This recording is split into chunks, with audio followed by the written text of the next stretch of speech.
Once, when I was a kid, my mom almost blew up the house because she put beans in the pressure cooker but forgot to turn down the heat. Then the pot started sounding like a NASA rocket about to take off. Steam was coming out everywhere and my grandma was yelling, "Somebody hold me, it's going to explode!" So I grabbed my Xbox because it was the most important thing to me. My sister grabbed the cat and my dad. He came in with a bike helmet and a fire extinguisher, and after 10 minutes of total chaos, it exploded. But not the beans, it was my mom who exploded from anger because I only grabbed my Xbox and ran out, and since that day, I was disinherited. One time, my cousin Guanabana bought a cell phone that was supposedly bulletproof and was showing it off like it was the greatest thing ever. And he said it was indestructible, that nothing could even scratch it. But 5 minutes later, my little cousin Tyzok grabs the phone without permission and drops a brick weighing about 10 kilos on it, and all we hear is a clunk. And with about 40,000 pesos going to waste, we checked the phone and there wasn't even a molecule left. And in the end, that fool Tyzok ended up in debt for 15 years just for trying to put it to the test. One time I almost started a riot in elementary school and ended up in the principal's office escorted by the guard because I thought I was the Wolf of Wall Street of Pokémon sticker trading. I had all the 6th graders lined up outside the bathroom because I was selling them the shiny legendary stickers they were missing, but the trick was that I didn't even have the album. I would just cut pieces of aluminum foil from my sandwich, put glue stick on them, and tell them they were special edition invisible platinum. Everything was going perfectly until Pineapple Face, who was the most annoying guy in school because he always made fun of everyone. He gave me his only 50 pesos for the limited edition Dragonite sticker. I handed him a piece of napkin with glitter glued on it and whispered, "Don't take it out of the bag or it'll lose its power." The fool believed it so much that he got home and proudly showed it off, but his brother told him he'd been made a fool of. He came back to school the next day. He was furious and wanted to beat me up, but before he could lay a finger on me, I ran straight to the principal's office, shouting that Pineapple Face was trying to extort me and take my saved-up allowance. And since he already had a history of being a jerk, they didn't even let him speak. They suspended him for a week for attempted theft, and his parents took away his phone. In the end, I kept his 50 pesos, bought myself 10 orders of tacos, and watched him cry at the gate while I enjoyed my justice with lots of salsa. One time I got kicked out of a mall for becoming the most hated Ghostbuster in the area, but it was all because of a physics hack I had seen. I was hanging out with panzas and I set a frequency of 18.9 hertz on my phone, with powerful speakers that, according to the internet, make your eye vibrate and make you sense paranormal presences. So I hid the phone behind a flower pot in the food court and turned the volume all the way up.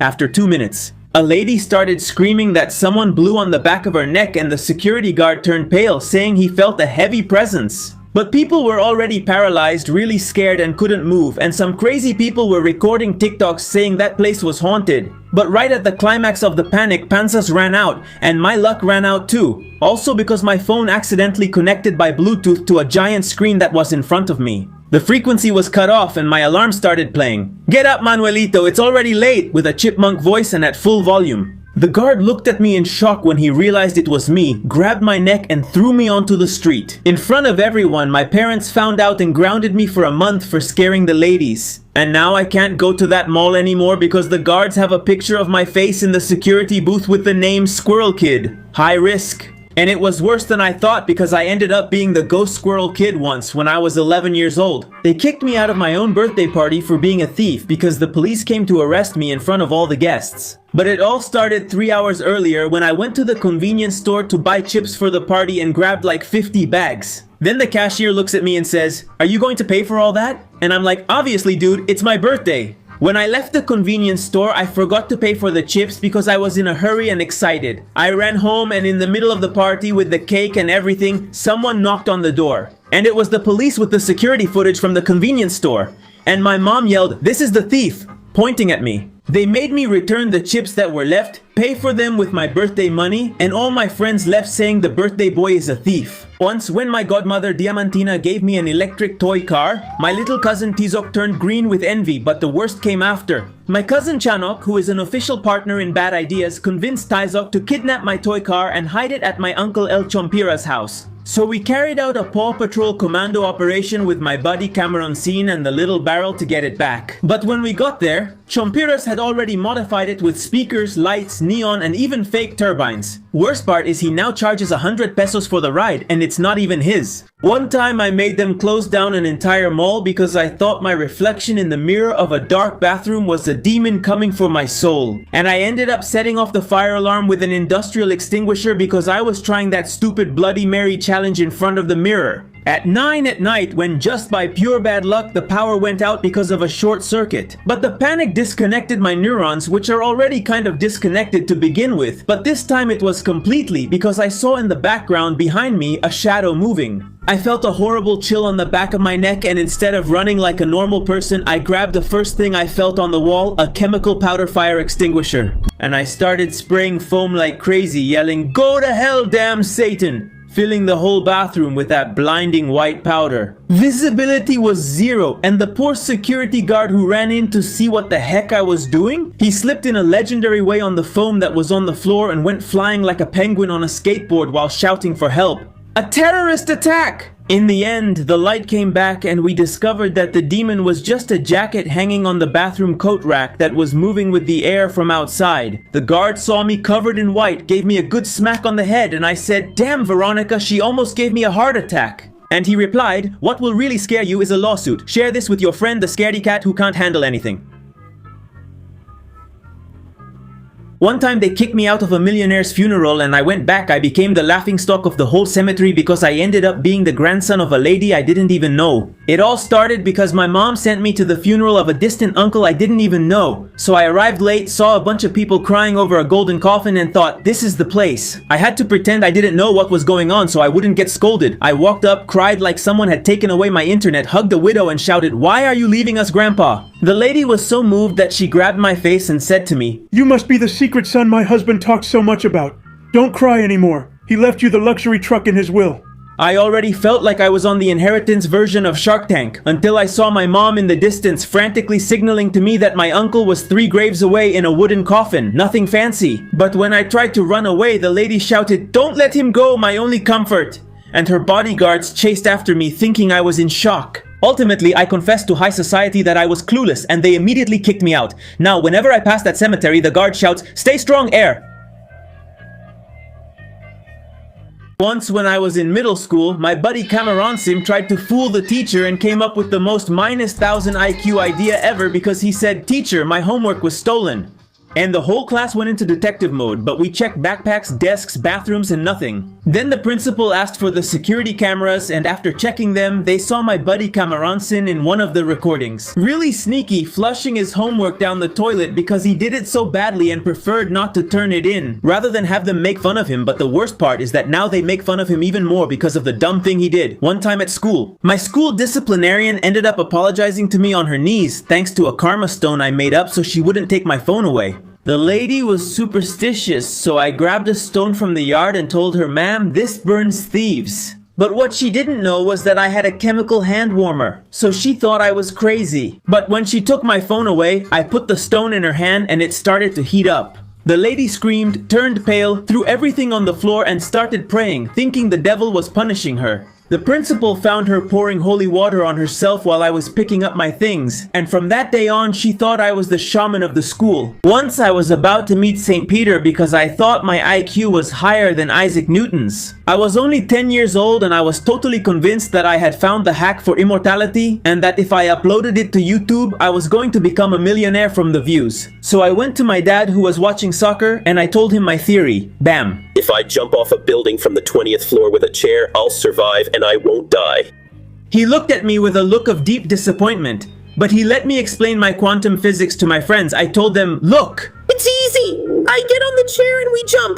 Then, just a millisecond before hitting the ground, I make a little jump up from the chair. That way the chair absorbs all the impact against the pavement and I land softly like Spider-Man." I was so excited that I could already feel the bills in my hand, but since I was telling half the world about it, one day my dad stared at me for 10 seconds and just said, "Son, go to your room and give me that phone before natural selection gets you." I left feeling indignant, thinking he was just jealous, and it wasn't until high school that I understood what inertia is. If I had done it, my chair and I would have turned into a 500-piece puzzle smeared all over the sidewalk. One time, I almost sent my grandpa to the next world. I made my grandfather some gourmet chilaquiles using a neon green sauce I found in an unlabeled jar in my dad's car. I was 9 years old and had just watched a cooking show, so I wanted to impress everyone with my secret recipe. And I served a big plate to the head of the house, but as soon as my grandfather took the first bite, his face changed from red to metallic gray and he started blowing bubbles out of his nose like a broken fire extinguisher. Then my mom came running, smelled the plate, and said to me, "You animal, that's metal polishing paste." And my grandpa tried to ask for water, but the paste was so sticky that his upper and lower teeth got glued together and he could only make dolphin noises in agony. They had to take him to the emergency room, and the doctor didn't know whether to give him a purgative or send him straight to a tinsmith to have his teeth sanded down. The worst part is that my grandpa spent about a week going to the bathroom with sparkles, and now every time there's a family meal, he even hides the ketchup from me, afraid it might be oil paint. And when they finally managed to unstick his mouth, his teeth were so polished that they reflected the sun and blinded everyone at the table. Now every time grandpa laughs, my aunt puts on her sunglasses and yells at him, "Turn down the high beams, you old dazzler." In the end, my grandpa became the official lighthouse of the family, and I was forbidden from getting near anything that comes in a container, even yogurt. Once at school, I almost got expelled for trying to train my math teacher like one of Pavlov's dogs. In science class, I learned you can condition people with rewards. So every time she didn't give us homework, I would take out a training clicker and throw a chocolate on her desk, and she would say to me, "What's that noise, Manuelito?" And I said, "Nothing, teacher, you earned it." Then one day she was about to give me a pop quiz for not paying attention, and I got the idea to take out the clicker and a chocolate to avoid the quiz. So I throw her the chocolate, start clicking, and she says to me, "I think I'm not going to give you the quiz anymore." And I said, "Why, teacher?" And she answered me, "Something inside me tells me not to do it, but I don't know what." And that's when I realized it worked. Until a classmate, that jerk, told her, "Teacher, he trained you." They realized what I was doing and sent me to the principal's office for trying to manipulating an authority figure.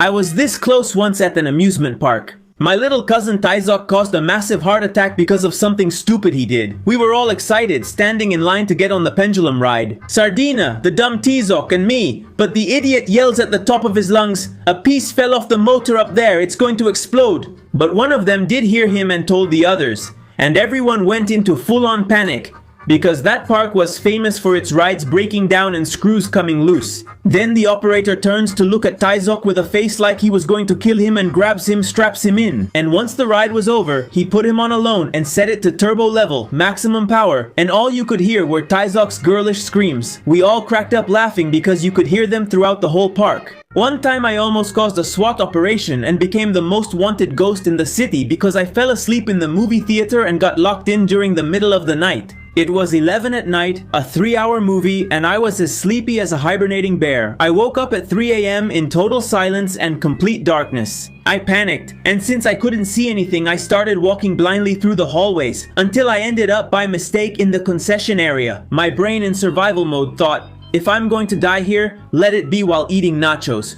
But then I hear footsteps and see flashlights, but instead of shouting for help, my stupid mind thought they were thieves, and to defend myself, I started throwing bags of old popcorn and ice from the shadows, while I screamed like a madman. The guards got scared and ran out, shouting that the theater was haunted and called the police. In the end, they turned on all the lights and found me there, covered in cheese and holding a limited edition cup in my hand. But the best part was the poetic justice. The manager treated me poorly when I arrived, claiming I brought software into the theater. He had to go in his pajamas at 4 in the morning to open the door and explain to the police why he left a customer locked inside. He got an epic fine and they gave me free movie passes for a year so I wouldn't sue them. Although now I'm even afraid to blink in the theater. Once we almost caused a national tragedy on a luxury bus in the middle of the highway because my niece Lacayo convinced 40 passengers that we were under a chemical attack to steal our organs. We were in a winding area at midnight with the air conditioning on full blast. But Lacayo decided to open up her science experiment. She had in a container a rotten egg with broccoli which she left out in the sun for a week to see if it would create life. So as soon as she opened it, the smell was so unbearable and rotten that the man in front woke up vomiting and shouted, "Biochemical attack, they're poisoning us!" In seconds, the bus turned into a war zone. People were covering their faces with the curtains. Some guys wanted to break the windows with the fire extinguishers. The driver slammed the brakes, yelling for us to get out before we suffocated. Once everyone was outside on the ground, crying and coughing, Lacayo emerged with his food container and yelled, Don't get off yet!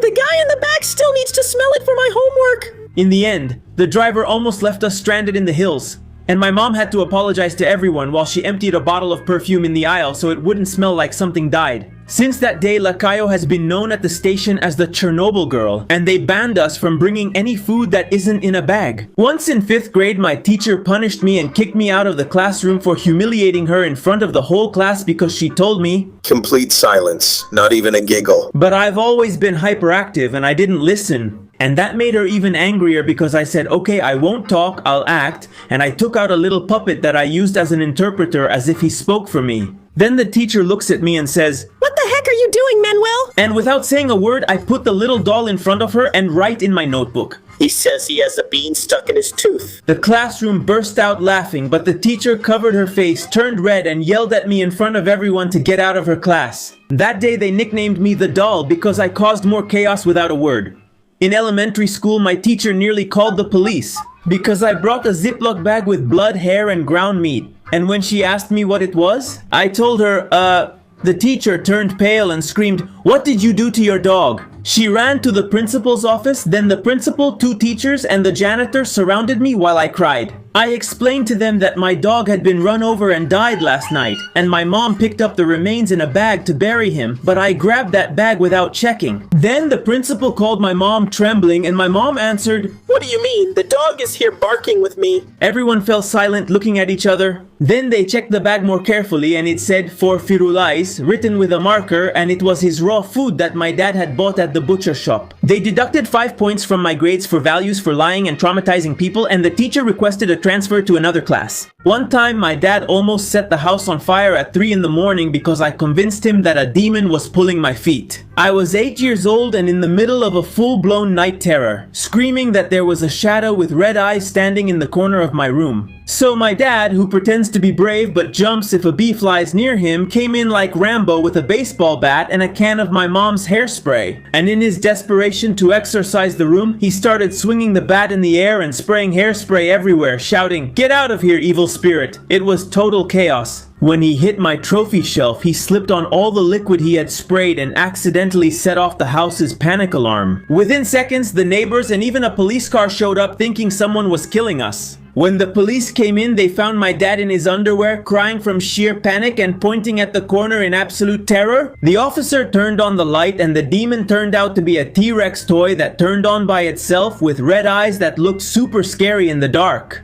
My dad ended up humiliated in front of the whole block and I got a beating that really scared me. In the end, they forbade me from watching horror movies, but he had to pay my mom for the damages because he used up her expensive hairspray. One time I almost got kicked out as an altar boy because right in the middle of mass, I knocked a lady's wig off with the censer and everything ended up worse than it sounds. It all started because the priest told me, just walk seriously and don't swing it so hard, but I was nervous and sweating. It was like I had a bomb dangling from me because the censer was giving off this hellish smoke and on top of that it squeaked like an old door. Then the procession started. I was walking all solemn and saintly, very dignified, but then a kid crossed my path. I tried to dodge him with a ridiculous swerve, and the censer made a perfect, beautiful, almost Olympic circle. It hit a lady right in the head, one sitting in the very front, but it didn't knock her down, it knocked off her wig and the wig flew out into the aisle. In that moment, half the church sounded like people trying to stifle laughs like a possessed hamster.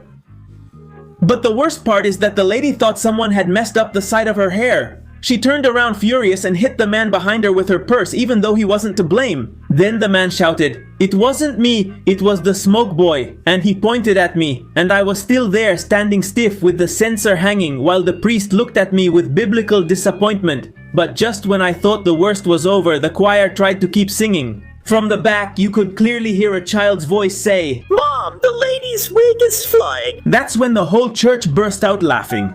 I'm a criminal. Mama, I'm a criminal.